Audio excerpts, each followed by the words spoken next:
matagal ka nang naghahanap ng paraan para makawala sa paulit-ulit na cycle ng trabaho at gastos, ang video na ito ay para sa iyo. Dito natin bubuksan ang sikreto ng quiet power mindset, ang mga tahimik na habits ng mga financially free Filipinos na hindi nakikita sa social media pero ramdam sa kanilang peace of mind at seguridad. Pag-uusapan natin kung paano iwasan ang cultural traps tulad ng social climbing, paano mag-ipon ng matalino kahit may inflation, at paano magtayo ng passive income na hindi kailangan ng validation ng iba. Sa bawat yugto, makakakuha ka ng practical, specific, at relatable na strategies na kaya mong simulan agad. At siguraduhin mong manatili hanggang dulo dahil doon natin tatalakayin ang pinakamahalagang aral na magbibigay sa iyo ng malinaw na blueprint para sa iyong financial freedom. Pero bago natin simulan, paki-like naman ng video natin ito dahil malaking tulong na po yan sa mga content creator na kagaya namin. Maraming salamat po. Maraming Pilipino ang nahuhulog sa bitag ng tinatawag na social climbing. Ito ang psikolohiyang nagtutulak sa atin na magmukhang mayaman kahit hindi pa kaya ng bulsa. Sa kultura natin, malakas ang pressure ng lipunan. Kapag may barkada na nagpo-post ng bagong travel o gadget, parang ang hirap tumanggi. Ang tawag dito ay FOMO o fear of missing out. Ang problema, kapag pinilit mong sumabay sa lifestyle na hindi mo pa kaya, mabilis kang mauubos. Ang sweldo na dapat sana ay mapupunta sa ipon o investment, nauuwi sa luho at utang. Ang pa-experience trap ay parang laso na unti-unting kumakain sa financial future ng isang tao.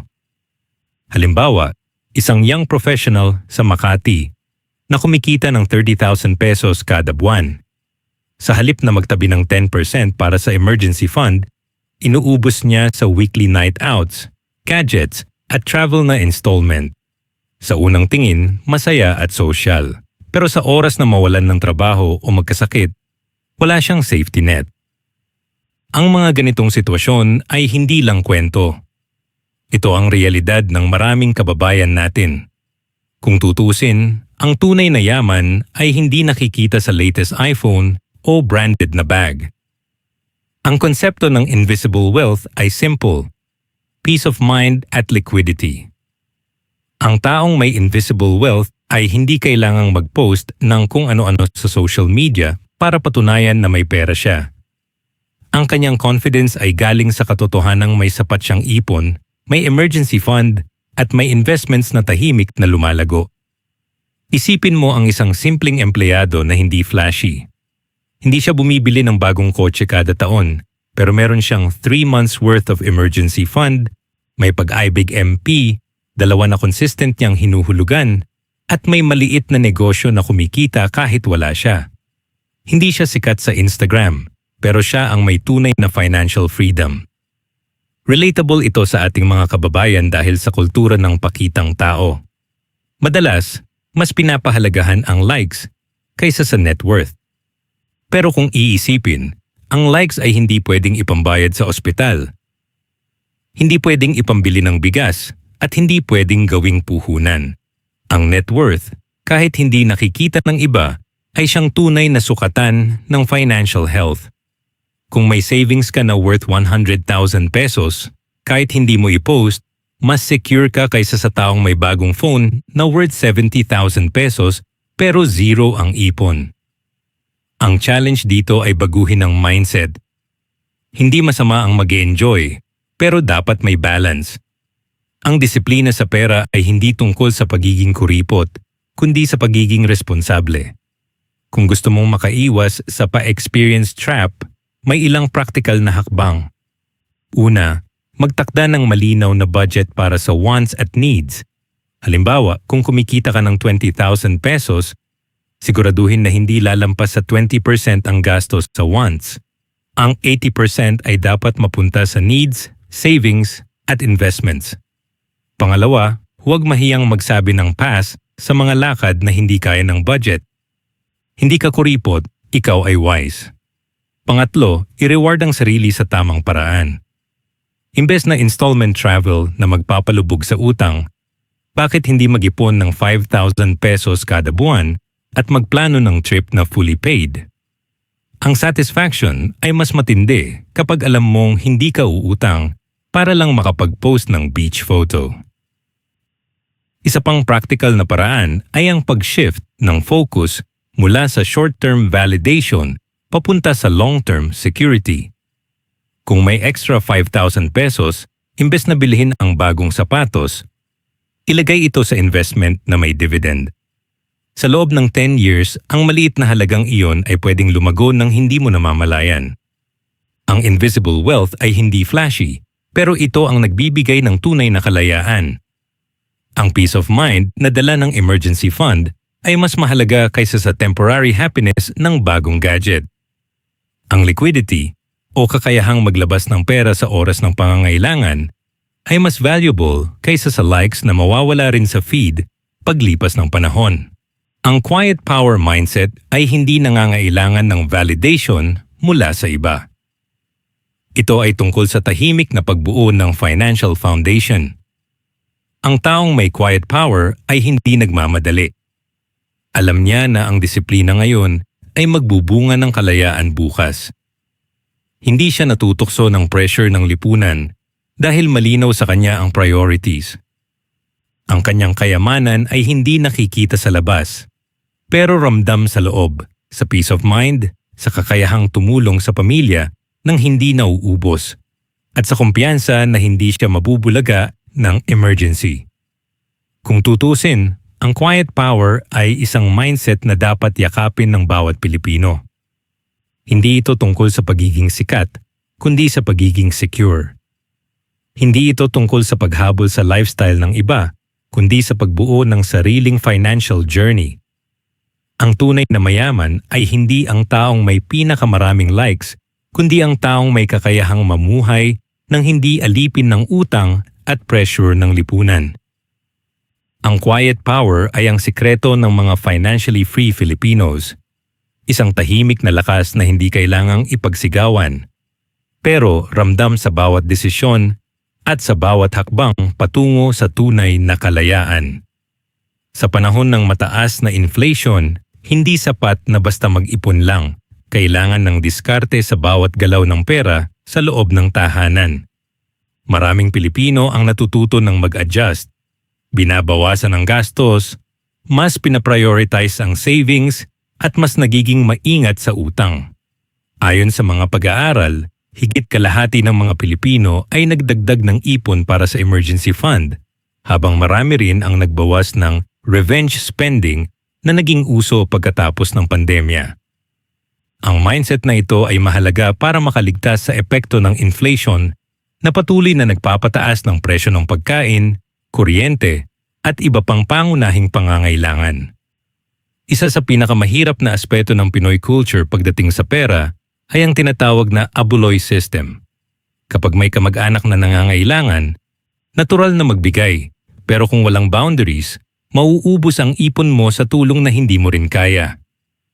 Ang anti-abuloy strategy ay hindi tungkol sa pagiging madamot, kundi sa pagtatakda ng malinaw na limitasyon. Halimbawa, kung may kamag-anak na laging humihingi ng tulong pinansyal, imbes na magbigay ng cash, pwede mong i-alok ang tulong sa ibang paraan, tulad ng pagbili ng groceries na kaya ng budget mo o pagbibigay ng payo kung paano sila makakaipon. Pwede ring mag-set ng fixed amount kada taon para sa family emergencies. Kapag naubos na iyon, malinaw na wala ka nang maibibigay. Sa ganitong paraan, nakakatulong ka pa rin pero hindi nauubos ang iyong sariling financial safety net. Isa pang malaking panganib ay ang lifestyle creep. Kapag tumaas ang sahod o kita sa negosyo, natural na tumaas din ang gastos. Ang problema, kung tataas ang lifestyle mo kasabay ng income, hindi ka makakaipon. Ang disiplina dito ay panatilihin ang standard of living kahit tumataas ang kita. Halimbawa, kung dati ay nagbabayad ka ng rent na 10,000 pesos kada buwan, huwag agad lumipat sa condo na worth 20,000 pesos kahit kaya mo na. Imbes, itabi ang extra income sa savings or investments. Kung dati ay kumakain ka sa karinderya at kaya mo nang kumain sa restaurant araw-araw, huwag agad sumabay. Ang dagdag na sahod ay dapat mapunta sa financial growth, hindi sa dagdag na gastos. Ang sikreto ng mga financially free Filipinos ay hindi sila nagpapadala sa tukso ng lifestyle upgrade. Tahimik nilang pinapalaki ang ipon at investments habang nananatiling simple ang pamumuhay. Pagdating sa emergency fund, ito ang tunay na depensa laban sa utang system. Maraming Pilipino ang kumakapit sa 5-6 o mabilisang loan sa apps kapag may biglaang gastos. Ang problema, ang interest ay napakataas at lalo kang nalulubog. Ang solusyon ay magbuo ng emergency fund na katumbas ng at least 3 months worth ng iyong monthly expenses. Kung ang gastos mo kada buwan ay 15,000 pesos, dapat may 45,000 pesos kang nakatabi. Hindi ito mangyayari overnight, pero pwede mong simulan sa maliit. Magtabi ng 2,000 pesos kada buwan hanggang mabuo ang target. Ang emergency fund ay hindi dapat galawin para sa luho. Ito ay para lang sa tunay na emergencies tulad ng ospital, pagkawala ng trabaho, o bigla ang gastos sa bahay.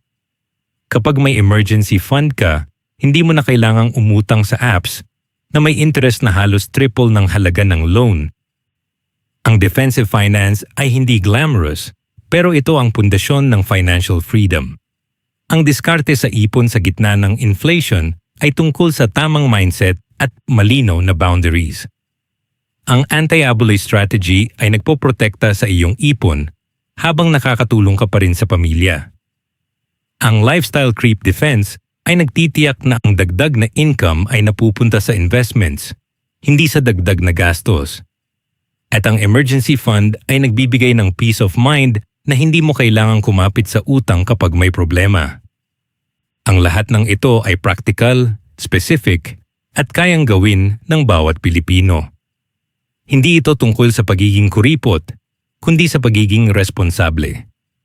Ang tunay na yaman ay hindi nakikita sa labas, kundi sa tahimik na seguridad na dala ng ipon at disiplina.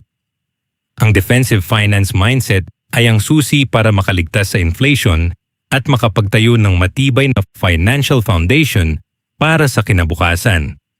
Tahimik na pagbuo ng yaman ang tema ng quiet productivity. Hindi ito tungkol sa flashy offices o pagiging influencer, kundi sa disiplina ng paggawa ng mga bagay na kumikita kahit hindi nakikita ng iba. Sa Pilipinas, maraming accessible na paraan para makapagsimula ng passive income. Isa na rito ang Pag-ibig MP2 program na nagbibigay ng mas mataas na dividend kaysa sa regular savings. Ang kagandahan nito ay mababa ang minimum contribution. Pwede ka nang magsimula sa 500 pesos kada buwan. Hindi mo kailangan ng malaking kapital para makita ang pera mong lumago ng tahimik. Ang mga dividend stocks naman ay nagbibigay ng regular na cash flow. Kapag bumili ka ng shares sa kumpanyang consistent magbigay ng dividends, para kang may maliit na negosyo na nagbibigay ng kita kahit tulog ka. Ang REITs o Real Estate Investment Trusts ay isa pang option. Sa halip na bumili ng buong condo unit, pwede kang mag-invest sa REITs na kumikita mula sa renta ng mga commercial properties. Ang lahat ng ito ay low-key investments na hindi kailangan ipagsigawan sa social media pero nagbibigay ng tunay na financial growth. Ang kapangyarihan ng compounding ay isa sa pinakamahalagang konsepto sa wealth building. Isipin mo, kung mag-i-invest ka ng 1,000 piso kada buwan sa isang program na may average return na 6% per year, sa loob ng 10 years, hindi lang 10,000 pesos ang hawak mo. Dahil sa compounding, ang pera mo ay pwedeng lumago ng halos double. Ang sikreto ay consistency at disiplina. Hindi mo kailangang maglagay ng malaki agad. Ang mahalaga ay regular at tuloy-tuloy. Ang compounding ay parang tahimik na makina na gumagana sa background. Hindi mo nakikita araw-araw, pero sa paglipas ng panahon, ramdam mo ang epekto. Ang mga financially free Filipinos ay naiintindihan ito. Hindi sila nagmamadali, pero alam nila na ang maliit na ipon ngayon ay magiging freedom fund bukas. Bukod sa investments, mahalaga rin ang deep work at discipline. Maraming Pinoy entrepreneurs ang mas pinipiling magtrabaho sa background kaysa magpakitang tao. Ang kanilang focus ay nasa produkto, serbisyo, at sistema, hindi sa validation ng likes. Ang disiplina ng deep work ay nangangahulugang pagtutok sa mga bagay na may long-term impact. Halimbawa, isang online seller na imbes na gumastos sa bonggang office, nag-invest sa mas maayos na supply chain at customer service. Tahimik siyang kumikita, hindi flashy, pero sustainable. Ang mga ganitong entrepreneurs ay hindi nakikita sa spotlight, pero sila ang tunay na nagtatagumpay. Ang quiet productivity ay hindi glamorous, pero ito ang nagbibigay ng tunay na kalayaan. Ang passive income, compounding, at deep work ay tatlong haligi ng mindset na ito. Hindi mo kailangang ipagsigawan ang yaman mo. Sapat na ang peace of mind na dala ng tahimik na pagbuo ng financial foundation. Kung susumahin, ang quiet productivity ay isang lifestyle na nakatuon sa tahimik na pagbuo ng yaman. Sa pamamagitan ng low-key investments tulad ng Pag-ibig MP, 2, dividend stocks, at REITs, nakakapag-ipon ka ng hindi kailangan ng validation. Sa kapangyarihan ng compounding, ang maliit na halaga ay nagiging malaking freedom fund sa hinaharap. At sa deep work at disiplina, natututo kang mag-focus sa tunay na mahalaga, ang long-term growth, hindi ang short-term applause. Ito ang sikreto ng mga financially free Filipinos. Hindi sila maingay, pero sila ang tunay na malaya. Ang sikolohiya ng yaman sa Pilipinas ay madalas nakaugat sa konsepto ng isang kahig, isang tuka. Ito ang survival mode na nakasanayan ng maraming pamilya. Kumita ngayon para gastusin bukas. Walang masama sa pagtatrabaho para mabuhay. Pero kung palaging ganito ang mindset, hindi makakabuo ng pangmatagalang seguridad. Ang hamon ay baguhin ang DNA ng pag-iisip ng Pinoy mula sa short-term survival patungo sa generational vision. Ang tunay na financial freedom ay hindi lang tungkol sa kasalukuyan, kundi sa pagbuo ng legacy na magpapatuloy sa susunod na henerasyon. Isa sa pinakamalaking psikolohikal na bitag ay ang pagiging retirement plan ng mga anak para sa kanilang magulang. Maraming kabataan ang napipilitang magtrabaho hindi lang para sa sarili, kundi para tustusan ang magulang na walang naipon o investment.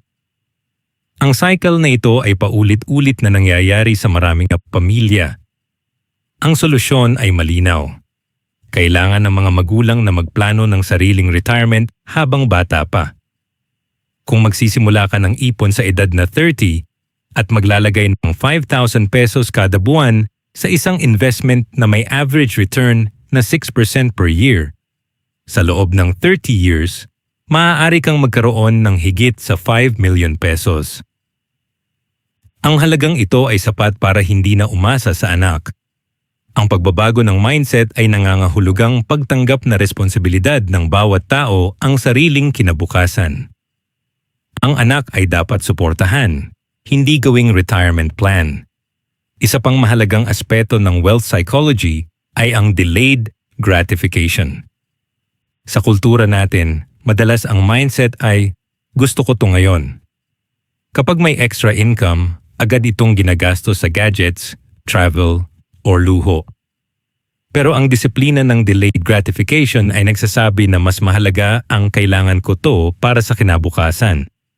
Halimbawa, kung may extra 10,000 pesos, imbes na bilhin ng bagong phone, ilagay ito sa Pag-ibig MP2 o sa dividend stocks. Sa loob ng 10 taon, ang halagang iyon ay pwedeng lumago ng doble o triple.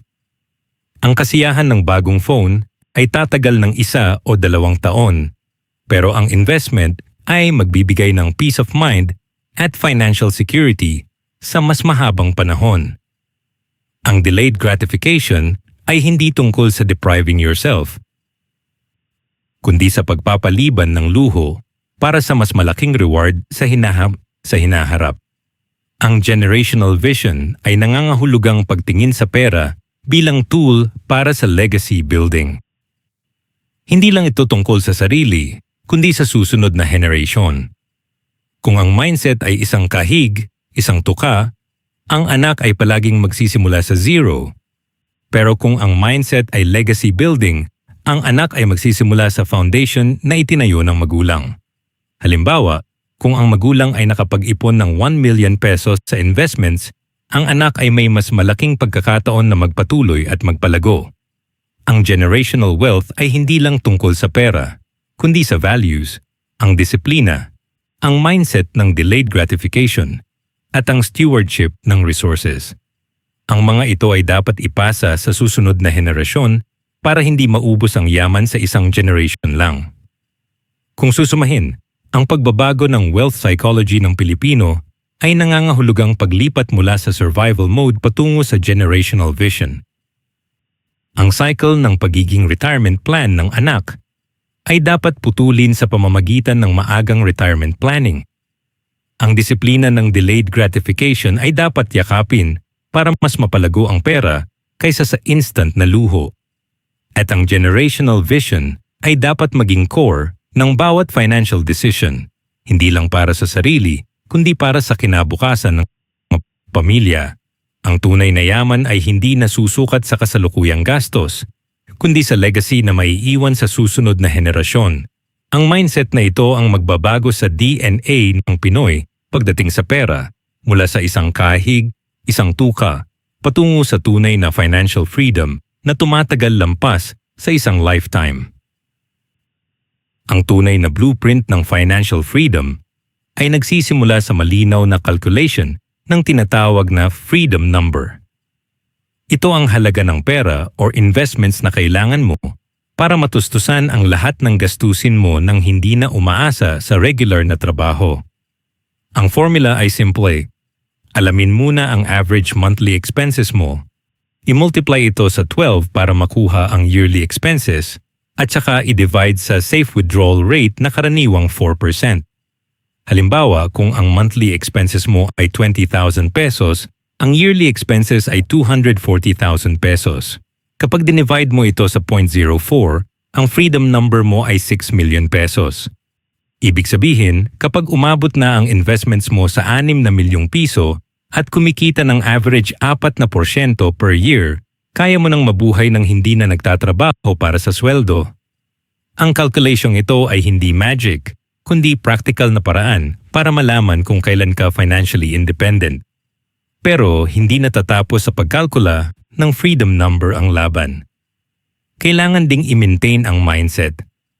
Maraming Pilipino ang nagiging kampante kapag naabot na ang unang milyon. Ang tendency ay mag-upgrade ng lifestyle, bumili ng bagong kotse, o magpakita ng luho. Ang quiet power mindset ay nagsasabing manatiling humble at low-key, kahit na umabot ka na sa 10 million. Ang tunay na yaman ay hindi kailangang ipagsigawan. Ang disiplina ay dapat magpatuloy, patuloy na mag-invest, patuloy na mag-ipon, at patuloy na magtulungan sa pamilya nang hindi inuubos ang sarili. Ang humility ay proteksyon laban sa pagbabalik sa cycle ng utang at pressure ng lipunan. Ang mga financially free Filipinos ay naiintindihan na ang kalayaan ay hindi lang tungkol sa pera, kundi sa peace of mind at sa kakayahang mamuhay ng tahimik at kontento. Para sa action plan, kailangan ng step-by-step na proseso. Una, linisin ang utang. Kung may credit card debt na may interest na 20%, iyon ang unang dapat bayaran bago mag-invest. Ang utang ay parang butas sa bangka. Kahit gaano karaming ipon ang ilagay mo, lulubog pa rin kung hindi mo tatakpan. Pangalawa, magbuo ng emergency fund na katumbas ng at least 3 months ng expenses. Kung ang monthly gastos mo ay 15,000 pesos, dapat may 45,000 pesos kang nakatabi. Ito ang proteksyon laban sa biglaang problema. Pangatlo, mag-allocate ng fixed percentage ng income sa investments. Halimbawa, 20% ng sweldo ay diretso sa Pag-ibig MP2, dividend stocks, o REITs. Ang consistency ang susi. Pang-apat, maghanap ng side hustle o passive income stream. Hindi kailangan ng bonggang opisina. Pwede itong online selling, freelancing, o maliit na negosyo. Ang mahalaga ay may dagdag na cash flow na hindi nakadepende sa isang source lang. Panglima, i-reinvest ang kinikita. Ang dividends at profits ay huwag agad gastusin. Ilagay ulit sa investments para mas lumago. Panghuli, kapag naabot na ang freedom number, mag-shift mula sa pagiging empleyado patungo sa pagiging full-time investor o business owner. Hindi ito biglaan, kundi gradual na transition. Pwede mong bawasan ang oras sa corporate job habang pinapalago ang negosyo or investments hanggang kaya mo nang tuluyang umalis. Ang blueprint na ito ay hindi glamorous, pero ito ang practical na daan patungo sa kalayaan. Ang freedom number ay nagbibigay ng malinaw na target. Ang maintenance of the mindset ay nagtitiyak na hindi ka maliligaw kapag naabot mo na ang yaman. At ang action plan ay nagbibigay ng step-by-step na gabay mula sa paglilinis ng utang hanggang sa pagiging full-time investor. Ang lahat ng ito ay relatable sa bawat Pilipino. Hindi mo kailangan ng malaking kapital para magsimula. Kailangan mo lang ng disiplina, consistency, at tamang mindset. Ang quiet exit mula sa corporate slavery ay hindi nangangahulugang biglaang pag-alis, kundi tahimik na pagbuo ng foundation hanggang sa dumating ang araw na hindi mo na kailangang magtrabaho para sa pera. Ang tunay na kalayaan ay hindi maingay, pero ramdam sa bawat desisyon at sa bawat hakbang patungo sa financial freedom. Bago tayo magtapos, ang tunay na kalayaan sa pera ay hindi tungkol sa pagiging flashy o sa dami ng likes sa social media. Ito ay tungkol sa tahimik na lakas na dala ng disiplina, tamang paghawak ng cash flow, at matalinong pag-i-invest. Ang quiet power mindset ay nagtuturo na ang yaman ay hindi kailangang ipagsigawan. Sapat na ang peace of mind na dala ng invisible wealth at ang kumpiyansa na hindi ka alipin ng utang. Kung sisimulan mo ngayon ang mga hakbang na ito, darating ang araw na hindi mo na kailangang magtrabaho para sa pera dahil ang pera ang magtatrabaho para sa iyo. Paki-like ang videong ito kung nagustuhan ninyo, mag-comment sa baba kung ano ang natutunan nyo dito. At para sa mga iba pang content like this, mag-subscribe kayo sa ating YouTube channel. Muli ako po si Edward Giles at ito ang Gintong Ugali YouTube channel. Maraming salamat sa panonood at kita-kits sa susunod na video.